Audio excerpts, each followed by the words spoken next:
तो भाई लोग कैसे हो आप। Good morning, welcome back to another video. और हम शुरुआत करते हैं। ठीक है, परिंदों को नहीं दी जाती तालीम उड़ानों की, वो खुद ही तय कर लेते हैं मंजिलें आसमानों की। ठीक है, सो स्टार्ट करते हैं पहले क्वेश्चन से। भारतीय तटरक्षक जहाज वज्र को कहाँ स्थापित किया गया है? तो भाई लोग कहाँ पर स्टार्ट किया गया है, इसका राइट आंसर दीजिए आप मेरे को फटाफट कमेंट सेक्शन में।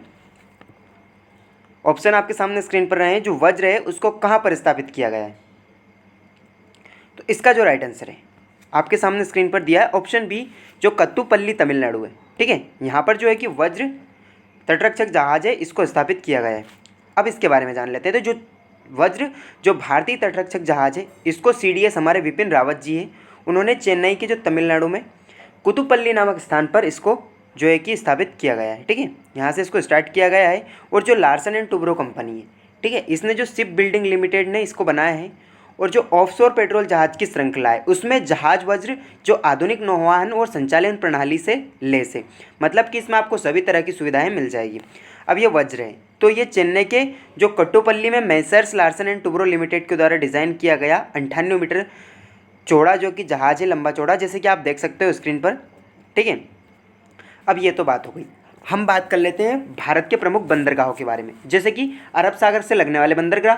तो मुंबई बंदरगाह जो कि महाराष्ट्र में है, कोचिन बंदरगाह केरल में है, मुर्मुगोवा बंदरगाह जो कि गोवा में। ठीक है, बंगाल की खाड़ी से लगने वाले बंदरगाह तो विशाखापट्टनम बंदरगाह जो कि आंध्र प्रदेश में लगता है, पारादीप बंदरगाह उड़ीसा में स्थित है, एन्नोर बंदरगाह तमिलनाडु में स्थित है, कोलकाता बंदरगाह पश्चिम बंगाल में स्थित है, पोर्ट ब्लेयर बंदरगाह अंडमान में स्थित है, और कच्छ की खाड़ी से लगने वाले बंदरगाह जैसे कि कांडला बंदरगाह ये गुजरात में है, PO चिदम्बरनार ये तमिलनाडु में स्थित है। ठीक है, न्यू मंगलोर कर्नाटक में स्थित है, चेन्नई बंदरगाह तमिलनाडु में स्थित है, और एक हमारा अंतिम हो जाएगा जवाहरलाल नेहरू जो कि मुंबई बंदरगाह यानी कि मुंबई में स्थित है। ठीक है, अरब सागर से लगता है ये। इसके अलावा देख लेते हैं हम नेक्स्ट क्वेश्चन। तो हाल ही में शहीद भगत सिंह स्मारक का उद्घाटन कहाँ पर किया गया है? तो भाई लोग इसका राइट आंसर लगाइए, कहाँ पर किया गया है। ऑप्शन आपके सामने स्क्रीन पर रहे हैं, फटाफट टिक कीजिए राइट आंसर क्या आएगा इसका। अच्छा, मैं बता देता हूँ इसका जो राइट आंसर है, नई दिल्ली में जो है कि भगत सिंह स्मारक का उद्घाटन किया गया है। अब ये किया गया तो इसके बारे में इंपॉर्टेंट बातें जान लेते हैं, जैसे कि 23 मार्च 2021 को जो हमारे शिक्षा मंत्री है रमेश पोखरियाल निशंक जी, उन्होंने नई दिल्ली में शहीद भगत सिंह स्मारक का उद्घाटन किया गया। अब ये 23 मार्च को ही क्यों किया गया? तो 23 मार्च को भगत सिंह, सुखदेव और राजगुरु तीनों को फांसी दे दी गई थी। ठीक है, अब भगत सिंह के बारे में कुछ इंपॉर्टेंट बातें जान लेते। जो भगत सिंह है उनका जन्म 28 सितंबर 1907 को हुआ था, और इनकी जो मृत्यु है वो 23 मार्च 1931 को जो हुई थी। ठीक है, अब सैंडर्स की हत्या है, ठीक है, वो किसने की थी? तो भगत सिंह ने 17 दिसंबर 1928 को की थी। और दिल्ली संसद में जो है कि बम भी भगत सिंह ने ही फेंका था। ठीक है, भगत सिंह ने जो है कि नौजवान भारत सभा की स्थापना की थी, नौजवान भारत सभा की। जो गदर दल है उसका हिस्सा भी रहे हैं, गदर पार्टी, जिसके जो संस्थापक है चंद्रशेखर आज़ाद रहे हैं। सैंडर्स की हत्या जो है कि भगत सिंह, सुखदेव, राजगुरु और चंद्रशेखर आज़ाद चारों ने मिलकर की थी। इसके अलावा ये कौन था? तो जब साइमन कमीशन भारत आया था उस समय जो है कि लाला लाजपत राय की मृत्यु हो गई थी। ठीक है, तो आज़ाद, सुखदेव, राजगुरु और इन लोगों के जो है कि इनने जो है कि प्रण लिया था कि हम सैंडर्स को मार के रहेंगे, और ये उस समय का ASP रहा है। ठीक है, जो है कि भगत सिंह है उनके पिता का नाम क्या है? तो किशन सिंह, और माताजी का नाम है विद्यावती। सलाम है उन माता पिता को। ठीक है, जो भगत सिंह है उनकी कृतियाँ को बात कर लेते हैं, जैसे एक शहीद की जेल नोटबुक, ये इनकी बुक है, इसका संपादक भूपेंद्र आहूजा ने किया है। इसके पश्चात जो है कि भगत सिंह के संपूर्ण दस्तावेज, इसका संपादक चमनलाल, जिसने डंडा फौज, पंजाब में डंडा फौज नामक फौज की स्थापना की थी, उनने इसको किया है। ठीक है, भगत सिंह के संपूर्ण दस्तावेज। अब देख लेते हैं नेक्स्ट क्वेश्चन। निम्नलिखित में से किसने राष्ट्रीय बायोफार्मा मिशन की शुरुआत की है? तो किसने की है? टिक कीजिए फटाफट राइट आंसर इसका क्या आएगा। ऑप्शन आपके सामने स्क्रीन पर रहे हैं। तो इसका जो राइट आंसर ऑप्शन सी है, जैव प्रौद्योगिकी उद्योग अनुसंधान सहायता परिषद। ठीक है, इसने जो है कि जैव फार्मा जो कि राष्ट्रीय बायोफार्मा मिशन की स्थापना की है। अब ये की है तो इसका शीर्षक क्या है, जो जैव औषधि और जल्द विकास के उद्देश्य से जोड़े गए अनुसंधान को गति देने के लिए जो उद्योग अकादमी के सहयोग से ये जैव प्रौद्योगिकी के जुड़े उद्यमी और उनको सशक्त बनाने के लिए जो है कि इसके गति देने के लिए भारत में नवाचार लाने के लिए ये सब चीज़ों के लिए इसका जो है कि उद्घाटन किया गया है। ठीक है, इसको स्टार्ट किया गया है। अब ये मिशन उन्नत उद्योग जैसे कि अकादमी अंतर्गत समर्थन देना इनको और संबंधित इनसे सारी संबंधित जो भी गतिविधियां हैं उनको जो है कि रनिंग में लाना है। ठीक है, अब बायोफार्मा यानी कि साइंस से बात हुई है तो कुछ इंपॉर्टेंट हम बात कर लेते हैं, इंपॉर्टेंट जो कि एग्ज़ाम में आने वाले क्वेश्चन है। जैसे कि चींटी के डंक में कौन सा अम्ल पाया जाता है, तो फार्मिक अम्ल पाया जाता है। संचित ईंधन किसे कहा जाता है, तो स्टार्च को कहा जाता है। और संचित भोजन किसे कहा जाता है, तो वो वसा को कहा जाता है। ये बात आपको ध्यान रखना है कि संचित ईंधन स्टार्च को कहा जाता है और संचित भोजन वसा को कहा जाता है। ठीक है, इसके अलावा हम देख सकते हैं गेहूं में कौन सा प्रोटीन पाया जाता है, तो ग्लूटीन, दालों में प्रोलेमिन्स और अंडे में एल्बुमिन प्रोटीन पाया जाता है। ठीक है, इसके अलावा मटर में हम देख लेते हैं तो फेसियोलिन और कपास में गेसोपिन, मक्का में जींस और दूध में केसिन। इतने प्रोटीन आपको याद रखना है। नाखून और बाल में केरोटीन प्रोटीन पाया जाता है। ठीक है, इसके अलावा हम देख लेते हैं नेक्स्ट क्वेश्चन। तो क्या है हमारा नेक्स्ट क्वेश्चन, हाल ही में समाचारों में देखी गई भारतीय संविधान की 6ठी अनुसूची किससे संबंधित है। तो भाई लोग इसका राइट आंसर लगाइए। ऑप्शन आपके सामने स्क्रीन पर रहे हैं। जो 6ठी अनुसूची है वो क्या दर्शाती है, फटाफट टिक कीजिए इसका राइट आंसर। तो इसका जो राइट आंसर है, कुछ राज्यों में जनजातीय क्षेत्रों का प्रशासन। ठीक है, असम, मेघालय, मिजोरम और त्रिपुरा 4 राज्यों का जो है कि जनजातीय क्षेत्रों का प्रशासन दर्शाया गया है। अब ये चर्चा में क्यों है, तो गृह मंत्रालय ने लोकसभा को जानकारी दी है कि असम के वर्तमान में जो है कि 6ठी अनुसूची के क्षेत्र में पंचायत की प्रणाली लागू करने के लिए कोई प्रस्ताव नहीं है, तो ये चर्चा में है। अब जो है कि हम अनुसूचियों के बारे में बात कर लेते हैं। जैसे कि प्रथम अनुसूची है तो उसमें राज्य और संघ क्षेत्रों का वर्णन है। जो दूसरी अनुसूची है उसमें जो है कि वेतन एवं भत्ते हैं। अब वेतन और भत्ते किस किस के, तो राष्ट्रपति, राज्यों के राज्यपाल, लोकसभा के अध्यक्ष, उसके उपाध्यक्ष, राज्यसभा के सभापति, राज्यसभा के उपसभापति, विधानसभा के अध्यक्ष, महालेखा एवं नियंत्रक जो कि नियंत्रक और महालेखा परीक्षक, और जो है कि विधानसभा के सभापति और उपसभापति, भारत के न्यायाधीश, उच्चतम न्यायालय और उच्च न्यायालय दोनों के। अब बात आई है तीसरी अनुसूची। तो तीसरी अनुसूची में क्या आएगा, तो वो है शपथ और प्रतिज्ञान, यानी कि तीसरी अनुसूची में शपथ है। चौथी अनुसूची है, अब शपथ दिला दी तो चौथी अनुसूची में क्या आएगा, सीट पर भी बैठाना पड़ेगा तो उसको सीटों का आवंटन कर दिया। भाई पांचवी अनुसूची आती है तो पांचवी अनुसूची में हम जो है कि अनुसूचित जातियों और उनके प्रशासन के नियंत्रण के बारे में उपबंध बनाए गए हैं, उनका वर्णन है। जो है कि 6ठी अनुसूची उसमें असम, मेघालय, त्रिपुरा और मिजोरम ये 4 राज्यों के जो है जनजातीय क्षेत्रों के प्रशासन के बारे में उपबंध है और ये चर्चा में है हाल ही में। ठीक है, इसके अलावा हम बात कर लेते हैं 7वीं अनुसूची की। तो इसमें जो 3 सूची है, संघ सूची, राज्य सूची और समवर्ती सूची, उसके बारे में बताया गया है। 8वीं अनुसूची में जो संविधान, भारत का जो संविधान है उसकी जो भाषाएं हैं 22 भाषाएं, उनके जो क्षेत्र में जो है कि मान्यता प्राप्त भाषाओं की सूची का वर्णन किया गया है। अब 9वीं सूची है तो 9वीं सूची में हम देख लेंगे विशिष्ट अधिनियम और विनिमय का सत्यापन इसमें किया गया है। 10वीं अनुसूची में दल बदल जो है कि दल परिवर्तन के आधार पर अनिर्भरता के बारे में उपबंध बताया गया है, यानी कि दल बदल कानून है उसके बारे में इसको बताया गया है। और 11वीं अनुसूची में जो है कि पंचायतों के अधिकार और प्राधिकार के दायित्व के बारे में बताया गया है। और जो 12वीं अनुसूची है उसके बारे में जो है कि हमारा जो नगरपालिका के आधार पर जो प्राधिकार, नगरपालिका के जो अधिकार है वो 12वीं अनुसूची में बताए गए हैं और 11वीं अनुसूची में पंचायतों के अधिकार बताए गए हैं। अब देख लेते हैं नेक्स्ट क्वेश्चन। तो हाल ही में पारित वित्त विधेयक 2021 रिक्त स्थान प्रदान करता है, तो क्या प्रदान करता है, इसका राइट आंसर आपको सामने, फटाफट टिक कीजिए इसका राइट आंसर। तो इसका जो राइट आंसर ऑप्शन जो हमारा सी है, नेशनल बैंक को 10 वर्ष में आयकर में छूट। ठीक है, जो वित्त विधेयक 2021 है वो जो है कि नेशनल बैंक को 10% का 10 वर्ष की आयकर छूट देता है। अब ये इसका हम जान लेते हैं कुछ बारे। तो ये बिल में असंशोधित व विकास को जो वित्त पोषित करने के लिए नेशनल बैंक को 10 वर्ष के लिए आयकर में छूट दी गई है और इस क्षेत्र में जो है कि निजी वित्त संस्थान को 5 साल की छूट दे दी गई है। यानी कि ये प्रावधान है जिसमें जो सरकारी बैंक है उनको 10 साल का और जो प्राइवेट बैंक है उनको 5 साल की छूट दे दी गई है। ठीक है। यह अगले 5 साल और वर्षों के लिए बढ़ाई जा सकती है, यानी कि इसको बढ़ा भी सकते हैं, घटा भी सकते हैं, लेकिन ये सरकारी बैंकों के लिए 10 साल तक रह चुकी है, ठीक है। अब संसद में जो विधेयक होता है उसके बारे में कुछ बात कर लेते हैं। तो एक तो साधारण विधेयक होता है, एक वित्त विधेयक होता है, ठीक है।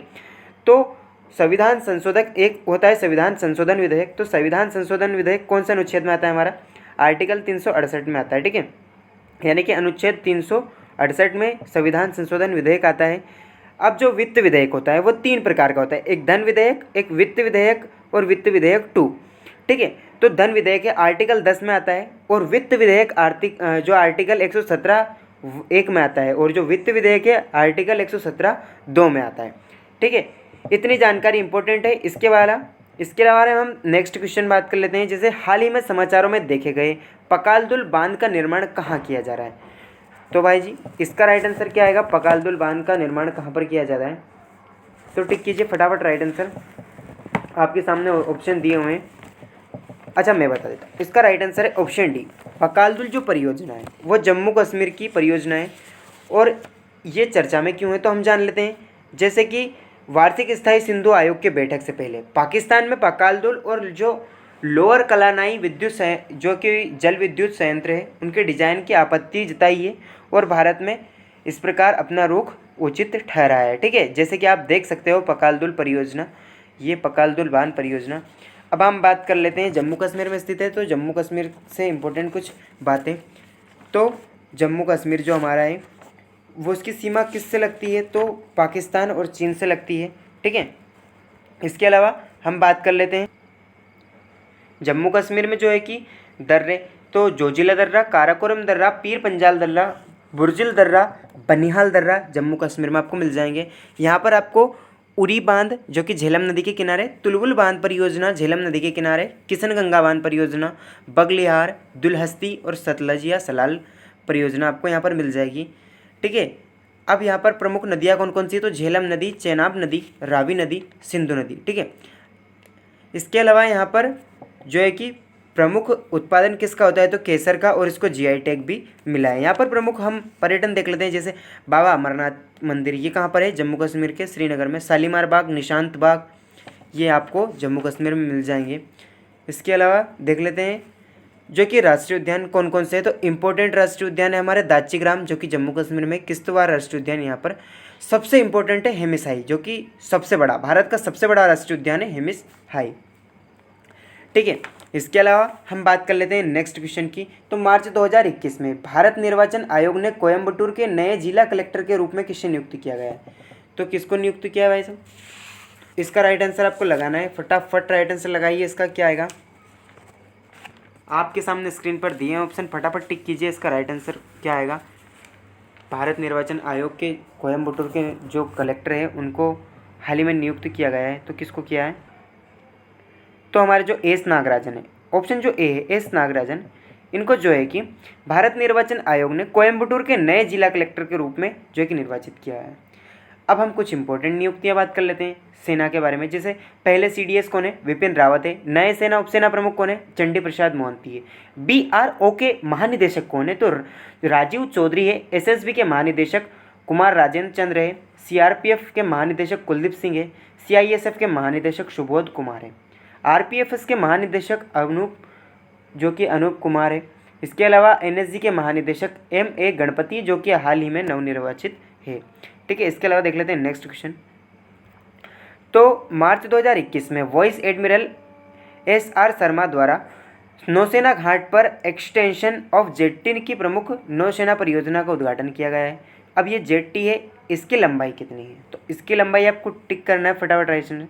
ये कोई इतना इंपॉर्टेंट क्वेश्चन नहीं है, बट कुछ हम इसके बारे में इंपॉर्टेंट बातें कर लेंगे तो वो इंपॉर्टेंट हो जाएगा आपको, लेकिन ये इतना इंपॉर्टेंट नहीं है, लेकिन याद रखना है आपको, ठीक है।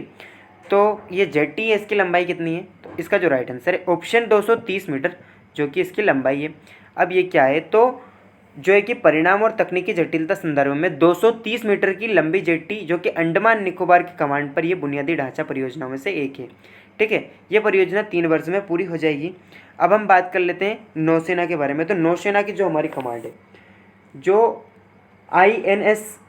आईएसएस चिल्का है, उसके जो है कमांड भुवनेश्वर में। आईएनएस बेदुरथी, इसका स्थान कोच्चि है, इसके अलावा इंडियन नेवल एकेडमी प्रशिक्षण केंद्र ये कोच्चि में है, और जो INS जो तसीरकार से है इसकी जो प्रशिक्षण संस्थान हमारा आंध्र प्रदेश में है। ठीक है, इसके अलावा INS शिवाजी ये कहाँ पर है, तो लोनावाला महाराष्ट्र में। इसके अलावा देख लेते हैं नेक्स्ट क्वेश्चन। तो निम्न में से किसने विशाखापत्तनम के स्मार्ट शहर में दुनिया का पहला mobile water and kiosk and water knowledge स्थापित किया है? तो किसके साथ किया है भाई? इसका जो राइट आंसर है, अच्छा मैं बता देता हूँ, इसका जो राइट आंसर है मैत्री एक्वाटेक।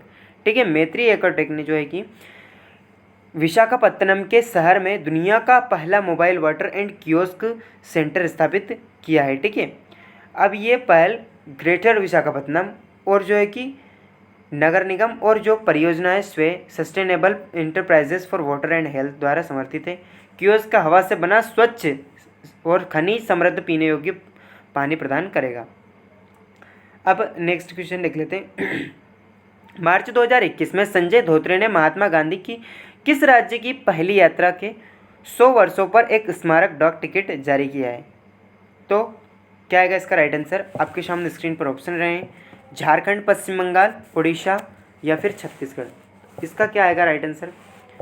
अच्छा, इसका जो राइट आंसर है ऑप्शन जो हमारा डी है वो हो जाएगा, और ऑप्शन डी क्या है? ओडिशा। तो ओडिशा में जो है कि एक स्मारक डाक टिकट जारी किया गया है।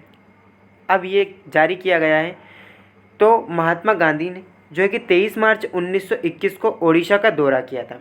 तो इसकी उपलब्धि में जो है कि संजय धोत्रे ने ओडिशा की यात्रा के उपलक्ष्य में 100 साल पर एक स्मारक डाक टिकट जारी किया है। ठीक है, स्टंप का एक दिन कटक और स्वराज आश्रम को चित्रित करता है जहां महात्मा गांधी अपनी पहली यात्रा को गए थे। ठीक है, अब ओडिशा की बात हुई तो ओडिशा है, ओडिशा के मुख्यमंत्री कौन है? नवीन पटनायक है, राज्यपाल गणेशी लाल है, और ओडिशा की राजधानी भुवनेश्वर है। इसका स्थापना दिवस 1 अप्रैल 1936 को मनाया जाता है। ठीक है, यहाँ पर प्रमुख त्यौहार पुरी रथ यात्रा, मकर मेला और पर्यटन स्थल जगन्नाथ मंदिर, कोणार्क सूर्य मंदिर जो कि पुरी में है, नंदनकानन चिड़ियाघर मिल आएगा आपको उड़ीसा में जो है कि भुवनेश्वर में स्थित है, केंद्रीय चावल अनुसंधान केंद्र, ये मोस्ट इंपॉर्टेंट है, इसको और कई एग्जामों में पूछा गया है। तो केंद्रीय चावल अनुसंधान जो कि कटक में स्थित है आपको मिल जाएगा। हीराकुंड बांध जो कि महानदी पर स्थित है आपको मिल जाएगा यहाँ पर। ठीक है, यहाँ पर भीतरकनिका राष्ट्रीय उद्यान मगरमच्छ के लिए फेमस है, सिमलीपाल राष्ट्रीय उद्यान टाइगर रिजर्व के लिए फेमस है, नंदनकानन चिड़ियाघर जो कि सफ़ेद चीता के लिए फेमस है आपको यहाँ पर मिल जाएगा। ठीक है, इसके अलावा हम बात कर लेते हैं जो उड़ीसा है उसमें 29 अक्टूबर 1999 को भीषण चक्रवाती तूफान आया था। ठीक है, इसके अलावा पुरी को नीलगिरी, जगन्नाथ धाम, नीलाद्रि धाम, नीलांचल क्षेत्र, नील श्रीखंड, श्री क्षेत्र पुरुषोत्तम इस नाम से जाना जाता है। इसके अलावा इसकी स्थापना किसने करवाई थी, यानी कि निर्माण किसने करवाया था पुरी के मंदिर का? तो चोल गंगदेव है, उन्होंने पुरी के जगन्नाथ मंदिर का निर्माण करवाया था। ठीक है, सो भाई ये चीज़ काफ़ी सीखने को मिलती है, जैसे कि स्कैम 1992 ये हुआ था, यानी कि हर्षद मेहता वाला केस। तो एक बात कही गई थी, उससे उनसे पूछा गया था कि भाई सक्सेस क्या है, तो उन्होंने क्या कतई जहरी जवाब दिया था। मतलब आप देख सकते हो क्या जवाब दिया था कि जो फेलर है उसके बाद का चैप्टर है एक सक्सेस। ठीक है, सक्सेस की उन्होंने क्या परिभाषा दी थी, और बहुत बेस्ट परिभाषा है। ठीक है, सो मुझे विश्वास है कि आप एक बार फेल हो चुके हैं तो कोई दिक्कत नहीं है, क्योंकि आपका जो आने वाला कल है वो काफ़ी सुधरने वाला है। तो पढ़ते रहिए, खुश रहिए। So that is for today guys. आज की वीडियो में इतना ही। वीडियो पसंद आया हो तो लाइक करें, अपने दोस्तों के साथ शेयर करें। So keep learning, keep watching and keep growing. Thank you.